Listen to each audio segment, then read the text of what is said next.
Le Japon, ses paysages, sa culture, sa gastronomie. Et justement, le voyage de vos rêves, c'était cette année. Et si les Jeux Olympiques ont pu avoir lieu, vous n'avez pas dépassé le terminal de l'aéroport. Mais l'espoir est sauf. Nekonami est là pour vous aider à traverser cette dure épreuve.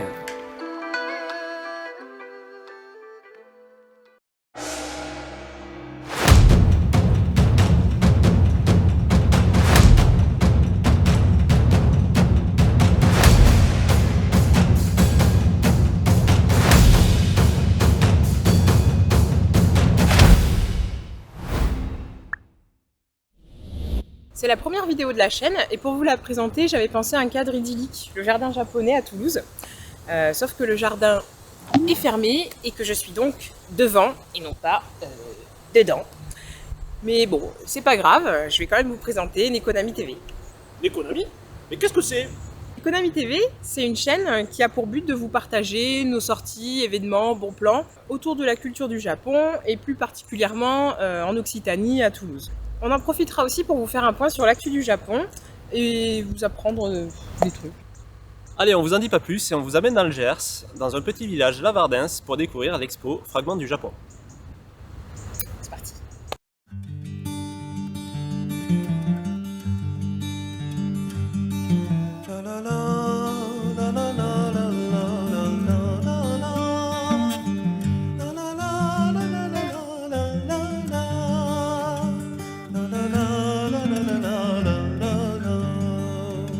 L'expo prend place sur le site exceptionnel du château de Lavardins, édifice médiéval qui a évolué jusqu'à la Renaissance. On a été beaucoup touchés par l'incroyable destin de ce château qui a bien failli finir en carrière. Resté inachevé à cause d'une épidémie de peste, comme beaucoup d'autres, il est dépouillé de son mobilier pendant la Révolution. En 1952, il est revendu à la découpe et faute d'entretien, la toiture s'effondre, condamnant le bâtiment à sa destruction. Il y a eu des péripéties, beaucoup de ventes, de successions, jusqu'à la fin du 19e siècle. Le château soit cédé à la mairie et donc récupéré par les habitants du village qui l'ont investi et qui l'ont séparé en 12 lots. Et dans chaque pièce, ensuite, il y avait une famille qui vivait. Dans la chapelle, ce qui était la chapelle du château médiéval, ils ont construit un four à pain, donc c'était une boulangerie là. Et donc ensuite, une famille qui était parmi ses propriétaires a racheté les parts de tous les autres pour pouvoir sauver le château. Parce qu'en fait, quand le toit s'est effondré dans les années 20, tout le monde est parti en fait, plus personne vivait dans le château. Et l'une des familles, donc la famille Motte, a racheté toute la majorité des parts du château et a créé une association en fait pour pouvoir le sauver. Elle redonne ainsi sa noblesse à l'édifice qui est aujourd'hui magnifique. Si vous allez y faire un tour, ne ratez sous aucun prétexte le pavement des salles qui est différent dans chaque pièce. Côté extérieur, on reste ébahi devant ces tours construites en porte-à-faux sur une assise en encorbellement, véritable prouesse architecturale de son époque. Des expos y sont organisées 2 fois par an, elles permettent notamment de participer à la rénovation du château. Si vous voulez plus d'infos, les infos sont en description.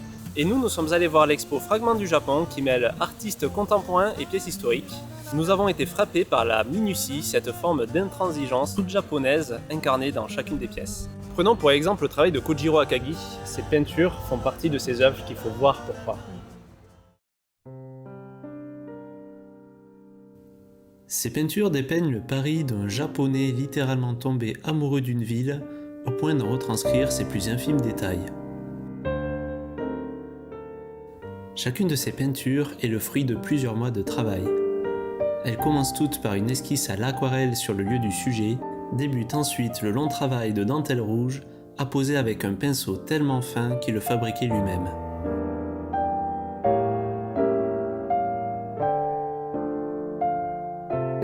Kojiro Akagi faisait partie de la première exposition l'an dernier. Il est venu au château voir comment on avait disposé ses œuvres dans le château et en fait il est tombé amoureux du château et il avait pour projet de peindre le château de la même façon qu'il a peint toutes ses vues de Paris. Sauf que malheureusement il est mort en février avant de pouvoir réaliser ce projet.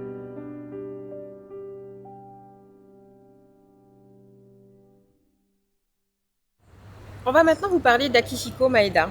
c'est un ébéniste d'art qui participe notamment à la construction des chars pour le mythique Kishiwada d'Angeli Matsuri.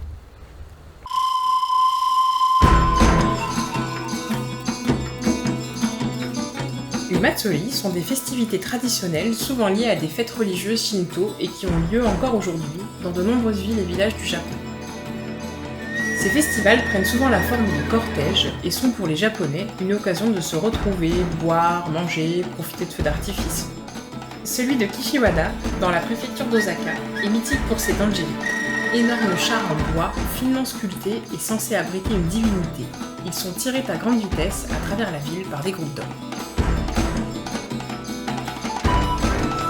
Bon, on n'a pas trouvé de Matsuri dans la région, mais on a quand même pu admirer son travail qui est juste dingue.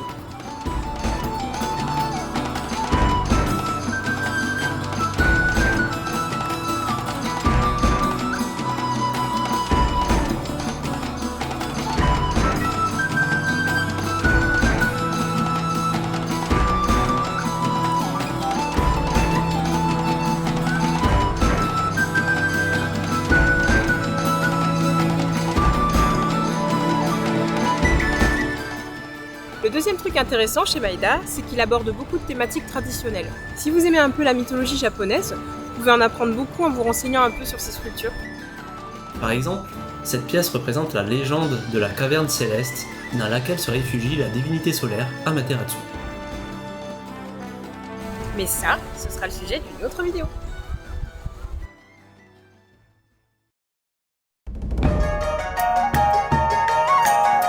Les kanji, c'est fantastique. Washi. Composé du kanji wa, qui peut signifier paix ou harmonie et japonais dans le sens qui vient du Japon, le kanji wa, par sa racine, peut également renvoyer à l'idée de mélanger et mêler, puisque lui-même composé des radicaux céréales et bouche. Il est suivi du kanji kami ou gami, qui signifie papier et qu'on le retrouve notamment dans origami. Il peut aussi se prononcer shi, comme dans Washi. washi, c'est donc littéralement le papier japonais. C'est donc un papier issu d'une tradition remontant au VIe siècle, produit à partir de longues fibres résistantes de mûrier. Le papier obtenu est solide et flexible, il permet ainsi de nombreux usages, des typiques shoji, ces fameuses portes coulissantes, aux lanternes et autres éventails. Ces quelques exemples montrent à quel point le washi imprègne la culture japonaise. Son importance est telle qu'il est intégré à la liste du patrimoine immatériel de l'humanité. Et tu sais qui tire le meilleur parti de cette technique ? Miki Nakamura. Eh ben vas-y, Allez, montre-nous. c'est parti. Elle modèle la fibre non battue, créant des formes évanescentes et convoquant un univers onirique fait de jeux de lumière, de figures suspendues et figées dans le temps. Ses œuvres explorent la nature à travers le matériau et les thématiques abordées. Je ne peux pour ma part m'empêcher de penser au principe d'impermanence, ce principe selon lequel toute chose est vouée à changer à mesure qu'elle interagit avec son environnement.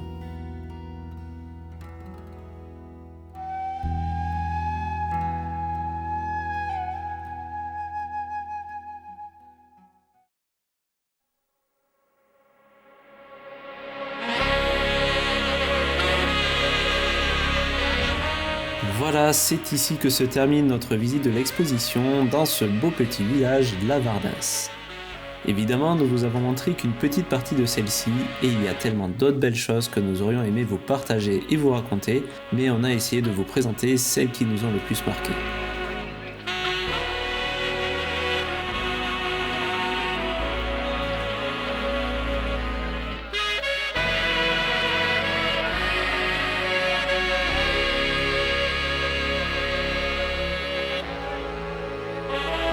Si vous voulez en savoir plus et pourquoi pas aller visiter le village et le château, n'hésitez pas à jeter un œil à la description de cette vidéo.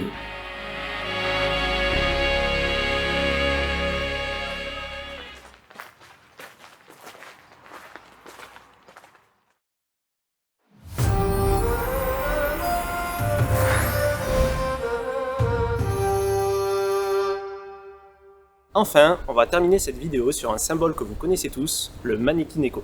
Adoré en Orient, il a même son propre jour dans le calendrier japonais. Et c'est même aujourd'hui, à l'heure où sort cette vidéo.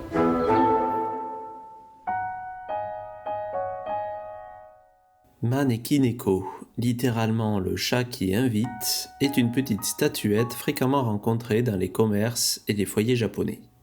C'est un puissant porte-bonheur attirant la fortune de celui qui le possède.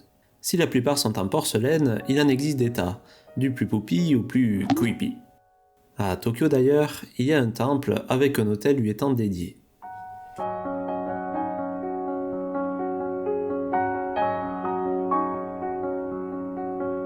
Attention toutefois, avant d'accueillir votre petit compagnon attrape-poussière, le pouvoir du Maneki-neko n'est pas le même selon la position qu'il adopte.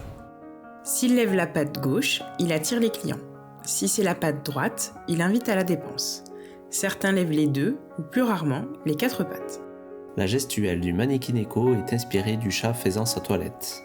Un proverbe chinois dit d'ailleurs « Le chat qui se lave le visage passe par l'oreille jusqu'à ce que l'invité arrive ».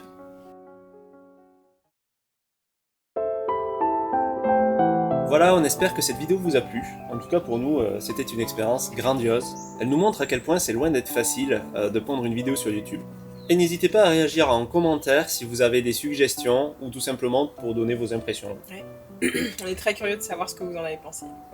Sachez que nos vidéos ne sont pas monétisées, on fait ça pour la passion, on fait ça parce que ça nous permet tout simplement plus de liberté dans le contenu. Après, il faut savoir que cette chaîne vient de naître. Et voilà, c'est un peu un petit Tamagotchi. C'est vrai. Et si on veut la faire vivre, il lui faut plein de j'aime, il lui faut plein d'abonnés. On compte sur vous. Évidemment, cette vidéo sera la première d'une longue série.